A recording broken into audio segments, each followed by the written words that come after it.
Hello friends, मैं हूं मानक गुप्ता। आप देख रहे हैं न्यूज 24 और E24। मेरे साथ स्क्रीन पर आप देख पा रहे हैं श्रीकांत तिवारी को।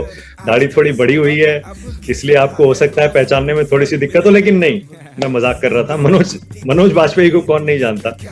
हालांकि थोड़ी जूम पे रिकॉर्डिंग कर रहे हैं, हो सकता है क्वालिटी अच्छी ना हो, लेकिन फिर भी मुझे पता है आजकल पूरे देश में बल्कि दुनिया भर के हिंदुस्तानियों में एक नाम की चर्चा हो रही है, फैमिली मैन। पिछले बार भी हुई थी और इस बार कुछ ज्यादा हो रही है। ऐसी कामयाबी मनोज बाजपेयी, ऐसी कामयाबी आपने एक्सपेक्ट की थी? फैमिली मैन 2 सीजन 2 बहुत पसंद किया जा रहा है और ऑलरेडी लोग कह रहे हैं सीजन 3 कब आएगा। मनोज, दो बातें हैं। एक तो ये दुनिया भर के हिंदुस्तानी नहीं, दुनिया भर में जहाँ साउथ अमेरिका और इन सब जगहों पे जो है, जो हिंदुस्तानी नहीं भी है वो भी देख रहा है। और दुनिया भर के पाकिस्तानी, बांग्लादेशी और नेपाल के लोग भी देख रहे हैं, श्रीलंका के लोग भी। और दूसरा, इस तरह की ऐतिहासिक सफलता के लिए आप सोचते नहीं है, सोचते भी आपको डर लगता है और ना आप उसके लिए काम कर सकते हैं। आप सिर्फ ये कर सकते हैं कि आप अपना जो प्रोडक्ट है, जो कंटेंट है, उसको आप पूरी तन्मयता के साथ, पूरी शिद्दत के साथ आप उस पे काम करें और उसको अच्छे से अच्छा बनाने की कोशिश करें। बाकी हमें ये लग रहा था कि अगर पिछले फैमिली मैन के सीजन की तरह की सफलता मिल जाए तो हम वारे न्यारे हो जाएंगे, क्योंकि वैसी सफलता भी बहुत ही कम सीरीज को मिली है हमारे हिंदुस्तान में। लेकिन इस तरह की सफलता, इस तरह का उत्साह मुझे नहीं लगता है कि पूरे अंतरराष्ट्रीय स्तर पे बहुत ही कम सीरीज ने इसको एंजॉय किया है और फैमिली मैन को वो मिला है। ऐसा लगता है जैसे कि मेरा सत्या का टाइम वापस आ गया, इस तरह से जिस तरह की सफलता इसको मिली है। अच्छा, okay, alright, very interesting. Satya जो एक लैंडमार्क फिल्म थी, हिस्टोरिक फिल्म थी इन टर्म्स ऑफ, उसको क्रिटिकल एक्लेम भी बहुत मिला था और बॉक्स ऑफिस कामयाबी भी बहुत बड़ी मिली थी। सत्या की याद दिला दी इस फैमिली मैन सीजन 2 ने आपको? जी, और मैं बहुत भाग्यशाली रहा हूँ मेरे अपने करियर में।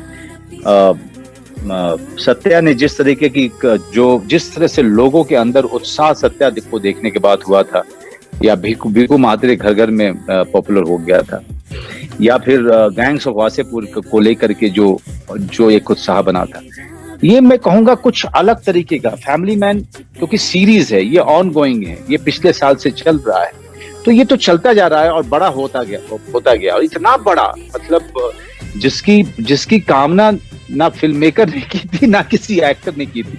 हम तो ये सोच रहे थे कि पिछली बार की तरह से ही लोगों को अच्छा लग जाए, बस हम उसी में जो है पार्टी कर लेंगे। लेकिन ये तो कुछ 6 दिन ही हुए हैं मानव जी, ये 6 दिन हुए हैं, 6 या 8 दिन 7 दिन हुए हैं और ज्यादातर लोगों ने देख भी लिया, अब दूसरी और तीसरी बार देख रहे हैं। हाँ। वो सीरीज के साथ ऐसा हो, ये तो मैंने कभी नहीं सुना था। करेक्ट। अब जैसे आपने बताया कि सिर्फ इंडियंस ही नहीं और देशों के लोग भी इसको देख रहे हैं, तो मुझे पता है कि आपके पास जाहिर है कि अमेज़न से कुछ अंदर का फीडबैक आया होगा। कुछ फिगर्स आप बता सकते हैं कि कितने लोगों ने अब तक देख लिया है, क्या फिगर्स आ रहे हैं? क्योंकि बॉक्स ऑफिस कलेक्शन तो अब मिल नहीं सकता है क्योंकि सिनेमा हॉल्स बंद है। अमेज़न की ओटीटी फिगर से हम आइडिया लगा लेंगे। अमेज़न से मैंने जब ये पूछा तो उन्होंने कहा कि आपको क्या लग रहा है? क्योंकि आप तो सोशल मीडिया पे जो आप देख रहे हो, बस उसके हिसाब से जो भी गेस करोगे आप वो कम होगा, ये उनका कहना है। तो आप सोच सकते हैं कि कितना ऐतिहासिक है ये। और कोई भी ओटीटी प्लेटफॉर्म जल्दी शेयर नहीं करता है कि क्योंकि उनकी अपनी पॉलिसी होती है, लेकिन उनका इतना ही कहना काफी है हमारे लिए। हाँ, ओके। अच्छा, मैंने शारिब ने वीडियो शेयर किया था, वो मैंने देखा था, आप डांस कर रहे थे। तो क्या मतलब इसी तरह से सेलिब्रेशन हो रहा है सक्सेस का? सब लोग, क्योंकि अब लॉकडाउन है, मुझे लगता है मिल तो नहीं पा रहे होंगे, तो सेलिब्रेट कैसे कर रहे हैं? या सेट के आखिरी शॉट वाले दिन ही वर्चुअल? देखिए, अब आपको इंटरव्यू मैं कैसे दे रहा हूँ, उसी तरीके से हम लोग मिलते हैं और सारे के सारे बॉक्सेस में जमा रहती है और सबके सब एक दूसरे को वर्चुअल हग दे रहे हैं, ऐसे करके। अभी का समय कुछ ऐसा है कि लिमिटेशन है, लेकिन दिन में जो है हर कोई ना कोई हर कोई जो है एक दूसरे को फोन कर ही लेता है। उत्साह बहुत ज्यादा है क्योंकि जो सोचा नहीं था वो हो रहा है। तो जाहिर सी बात है कि थोड़े सब शुरू में हम सब पगलाए हुए थे, अब थोड़ा सा वो उत्साह में तब्दील हुआ है। तो आपने जो व्हाट्सएप ग्रुप बनाया है फैमिली मैन का, अपने स्टार कास्ट का और अपने साथियों का, उसमें सब लोग फीडबैक शेयर करते होंगे जो उनको मिल रहा होगा इस सीरीज के बारे में, तो उसमें कुछ इंटरेस्टिंग फीडबैक्स आ रहे हैं? वो जो मीम्स हैं बहुत सारे जो आपको बाजार में घूम रहे हैं, वो लगातार नए नए मीम्स जितने भी बन रहे हैं वो सारे के सारे लोग वो फैमिली ग्रुप में, फैमिली मैन के ग्रुप में डालते जा रहे हैं। और मैं पहाड़ में हूँ तो जाहिर सी बात है कि मैं ज्यादा सोशल मीडिया पर रहता नहीं, वो सब लोग उस फैमिली मैन के ग्रुप में डालते हैं, तब मैं देख पाता हूँ। और कई सारे जो हैं बड़े हिलेरियस से हैं, ऑफिस वाले सीक्वेंस के, मेरे मैरिज काउंसलर के मीम्स, और चेलम सर तो मतलब रॉक स्टार हो गए हैं। तो मुझे पता है आप जितना, और ये सब कुछ नहीं दिखाता ये। हाँ, आप जितना खुल के जीते हैं, अपनी एक्टिंग करते हैं, मुझे पता है कि चेलम सर के सीक्वेंसेस पर जब आप बाद में देख रहे होंगे आप भी बहुत हंसते होंगे। नहीं बिल्कुल, मतलब चेलम सर आज के दौर के जो है सुपरस्टार हैं। जिस तरीके से लोगों ने अपना प्यार दिया है या दे रहे हैं, मैं तो हैरान रह गया था जब मुझे बताया गया कि चेलम सर 2 दिन तक लगातार नंबर 1 पे ट्रेंड कर रहे थे। तो ये लोग काफी सबको बस एक चेलम सर मिल जाए। मनोज बाजपेयी लकी हैं, श्रीकांत तिवारी लकी हैं, कोई भी प्रॉब्लम होती है फोन करते हैं, हेलो चेलम सर, और प्रॉब्लम सॉल्व हो जाती है।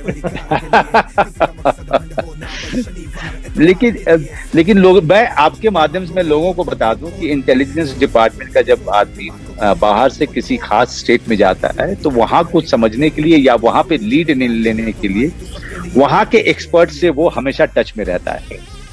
और चेल्लम सर काफी जानने माने एक्सपर्ट और वेटरन रहे हुए हैं और रिटायरमेंट की जिंदगी जी रहे हैं, बट वो उस टेरेन को, उस टेरिटरी को और सारे लीड्स उनके पास में, सारी जानकारी उनके पास में रहती है। तो इसलिए श्रीकांत बार बार उनको फोन करता है, क्योंकि श्रीकांत मुंबई से, दिल्ली से गया हुआ इंटेलिजेंस का आदमी है और वो लीड्स के लिए या वहां की जानकारी लेने के लिए, समझने के लिए उस पूरे इलाके को वो चेल्लम सर की मदद लेता है। चेल्लम सर, और इंटेलिजेंस डिपार्टमेंट में बहुत सारे चेल्लम सर हैं, आप लोग यकीन मानिए, क्योंकि मेरे अपने रिसर्च हैं। मैं इसी पे आने वाला था।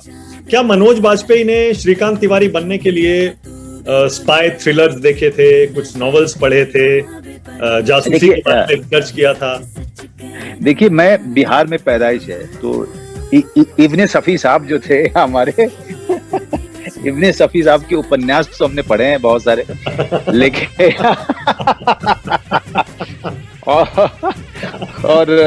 और बहुत सारी जासूसी मनोहर कहानियां भी पढ़ी है ना। लेकिन उसके अलावा भी जो है शेरलॉक होम्स वगैरह भी बहुत पढ़ा है, लेकिन ये सब कोई काम नहीं आने वाला था। ये जब आप देसी इंटेलिजेंस की बात करते हो तो आपको उनको पर्दे पर उतारने के लिए उनसे मिलना पड़ेगा। ये हर कोई जानता है, जब आप कोई कैरेक्टर करते हैं आप उसमें कितना अंदर तक उतर जाते हैं, स्क्रीन पर लगता ही नहीं है कि ये मनोज बाजपेयी। तो आपने क्या कुछ और अलग रिसर्च किया जो आप बाकी कैरेक्टर्स के लिए करते हैं? क्योंकि शायद स्पाई आपने पहले, जहां तक मुझे पता है, शायद आपने पहले नहीं प्ले किया है। नहीं किया, नहीं। तो स्पाई का जो इंटेलिजेंस एजेंट होते हैं वो आप जिस तरीके से वो मूव करते हैं, वो अगर आप उनके साथ किसी रिटायर्ड आदमी के साथ बैठेंगे तभी आपको पता चल पाएगा, अदरवाइज आपको पता भी नहीं चलेगा कि आपके बगल वाला आदमी इंटेलिजेंस एजेंट। और उनके पास में जो धैर्य की कोई कमी नहीं होती। वो एक जगह पे मतलब 5-5 साल तक एक जगह पे लीड लेने के लिए बैठ जाते हैं, 4-4 साल तक। वो आप में ऐसे घुल मिल जाएंगे कि आपके ही न्यूज रूम में काम कर रहे होंगे 5 साल, 6 साल, 7 साल, और आपको अंदाजा नहीं लग पाएगा। इंटेलिजेंस एजेंट का जॉब ऐसा होता है, और बड़ा थैंकलेस जॉब है मानो, क्योंकि सिवाय जुनून के उनके पास कुछ नहीं है। अगर मैं कहूँ, देश की सेवा करने का जुनून है, उसके अलावा कोई जुनून नहीं होता है। क्योंकि भाई हिंदुस्तान जैसे देश में या बाकी जो इंडिया की तरह के देश है, वहां पे आपको कितना मिल जाएगा, या किसी भी देश में मैं कहूँ, अगर मैं आगे जाके बात करूँ तो। और थैंकलेस जॉब है। अगर एक साल में कोई अटैक नहीं होता है तो हम कभी नहीं कहते हैं कि इंटेलिजेंस वालों के कारण नहीं हुआ, लेकिन एक अटैक होता है तो हम इंटेलिजेंस पे सवाल करना शुरू कर देते हैं। सीजन 1 में श्रीकांत तिवारी का बहुत बढ़िया डायलॉग था, जो वो रात में बातचीत करते हुए गुलपनाग के कैरेक्टर से कहता है कि हमें हर बार जीतना होता है और उन्हें सिर्फ एक बार। सो ये समअप करता है उनकी जिंदगी को। ये लोग बड़े मिडिल क्लास हैं, बहुत मिडिल क्लास हैं। अब मोटरसाइकिल पे चलते हैं, स्कूटर पे चलते हैं, ऑटो रिक्शा में चलते हैं, और जिंदगी से ज्यादा कुछ अपेक्षाएं नहीं रखते हैं। और जो हर एक जो नौकरी पेशा वाला आदमी जो जूझ रहा है, वही ये लोग भी जूझ रहे होते हैं। और उसके बीच में उसकी गोपनीयता को बनाए हुए अपना काम करते रहना, ये जानते हुए कि किसी दिन पकड़े गए तो फिर वो अकेले हैं। तो मेरे ख्याल से जो कुर्बानी इंटेलिजेंस डिपार्टमेंट की है वो सुप्रीम है। सीजन 3 के बारे में मैं पढ़ रहा था, मनोज बोले कि अभी स्क्रिप्ट नहीं आया है मेरे पास, बट ऐसा लगता है कि अब मनोज को भी चस्का लग गया है वेब सीरीज करने का, तो फिल्म में ज्यादा काफी होता है, वेब सीरीज पे फोकस करेंगे। नहीं देखिए, वेब सीरीज जो है ना, अगर आप देखिए तो मैंने कोई नहीं लिया है अभी तक। मैं सिर्फ फैमिली मैन कर रहा हूँ। ऐसा नहीं है कि मेरे पास में ऑफर नहीं आए हैं। करीब 4 साल से मेरे पास में कई सारे ऑफर आते हैं, मैं कभी नहीं लेता हूँ। मुझे कुछ थोड़ा अच्छा भी लगता है तभी मैं नहीं लेता हूँ, क्योंकि बहुत माथापच्ची है। इट्स लाइक मेकिंग 3-4 फिल्म्स, और उतना कमिटमेंट, उतने समय तक कैरेक्टर में रहना, उतनी सारी शिद्दत के साथ, बहुत बहुत ज्यादा टाइम टेकिंग तो एक चीज है, जो फिजिकल और मेंटल मेहनत इसमें जाती है ना, वो पूरे तरीके से आपको निचोड़ देता है। तो इसीलिए मैं चाहता हूं कि फैमिली मैन पे मैं अभी कॉन्सेंट्रेट करूं। बाकी फिल्में मैं करता रहता हूं बीच बीच में, जो कि आप तक पहुंचती भी रहती हैं और आगे भी आती रहेंगी, क्योंकि फिल्मों का काम 40 दिन में खत्म हो जाता है, 45 दिन में खत्म हो जाता है। सीरीज जो है, एक बार शूटिंग शुरू करते हैं तो समझ ही नहीं आता है कब जाके रुकेगा ये, और फिर पोस्ट प्रोडक्शन होता है, फिर उसके बाद नया सीजन करने जाते हो तो वापस फिर उस ढर्रे पे जाना पड़ता है। तो बड़ी माथापच्ची है, बहुत मशक्कत है। तो I really can't afford to do too many shows, इसीलिए मैं सिर्फ इस पे कंसंट्रेट कर रहा हूँ, सीरीज को लेकर। ओके, आपका फेवरेट डायलॉग इस फैमिली सीजन 2 का, या कोई फेवरेट कैरेक्टर या कोई पर्टिकुलर मोमेंट जो बार बार याद आता हो और हंसते हो या रुकते हो या करते हो? मुझे फर्स्ट सीजन से बहुत याद आता। एक डायलॉग है कि वो मेरा ऑफिस में बॉस आके कहता है कि श्रीकांत यू आर लेट, तो वो कहता है कि बट टाइम तो 9 बजे का है ना, तो कहता है no yes it is 9 o'clock but you came at 9:05। तो उसने वो श्रीकांत कहता है नहीं, आने को तो हम 8:30 बजे भी आ सकते हैं। तो आपने क्या धुलाई की थी उसकी? क्या धुलाई की थी? मतलब अगर एक जासूस को आप एक कॉर्पोरेट कंपनी में बैठा दें और उसके बाद ऐसा बॉस दे दें तो यही होगा जो हुआ था उसमें। ओके मनोज, एक आखिरी सवाल है आपसे। मुझे पता है आपको अपना सक्सेस और उसकी स्टोरी और भी बहुत सारे लोगों से शेयर करनी है। आपने अभी हाल में कहा, मैंने पढ़ा था कि जैसे मैंने कहा ना, लॉकडाउन में सब लोग पुरानी यादें ताजा करते हैं, तो आपने भी कहा कि जैसे शाहरुख के साथ आपको अपने पुराने दिन याद आ गए थे जब वो पहली बार आपको डिस्को ले गए थे। आप दिल्ली वाले तो हैं ही, आप भी दिल्ली में थे, वो भी थे, तो अब यही रह गया मतलब पुरानी यादें लॉकडाउन। तो क्या क्या याद करते हैं पुरानी? गांव की याद बहुत आती है, गांव की याद बहुत आती है। मैं गांव जाना चाह रहा हूं, लेकिन ये कोरोना के कारण चीजें थोड़ी सी परेशानी वाली हो गई हैं, क्योंकि मेरे डीएम और एसपी भी बोलते हैं कि यार आप आओगे, किसी को मना भी नहीं कर पाओगे मिलने से, तो दिक्कत है सोशल डिस्टेंसिंग और मास्क और इन सब चीजों का। तो मैं अपने परिवार को लेकर गांव जाना चाह रहा हूँ। अभी पहाड़ में हूँ, कोशिश यही है कि शायद बीच में अगर 5 दिन का ही मौका लगेगा तो हम बाई रोड निकल जाएंगे, लेकिन वो स्थिति पे और परिस्थितियों पे निर्भर करता है। लेकिन गांव की बहुत याद आती है। Okay, Manoj Bajpayee, Shrikant Tiwari, thank you so much. हर बार की तरह बहुत मजा आया आपसे बात करने में। And thank you Manav, thank you, wish you luck. Thanks a lot, thank you. अगर आपको हमारा ये वीडियो पसंद आया हो तो इसे लाइक और शेयर जरूर करें और हाँ, हमें सब्सक्राइब और फॉलो करना ना भूलें ताकि आप एंटरटेनमेंट की कोई भी खबर मिस ना करें, चाहे बॉलीवुड और टीवी से जुड़ी बिग न्यूज हो या स्टार्स का लाइफस्टाइल, बी टाउन की कोई पार्टी हो या सेलिब्रिटीज की डेटिंग, फिल्म और टीवी इंडस्ट्री की गॉसिप हो या कंट्रोवर्सीज, हर वीडियो मिलेगा E24 पर। तो फिर धमाकेदार एंटरटेनमेंट के लिए जुड़े रहिए हमारे साथ और देखते रहिए E24।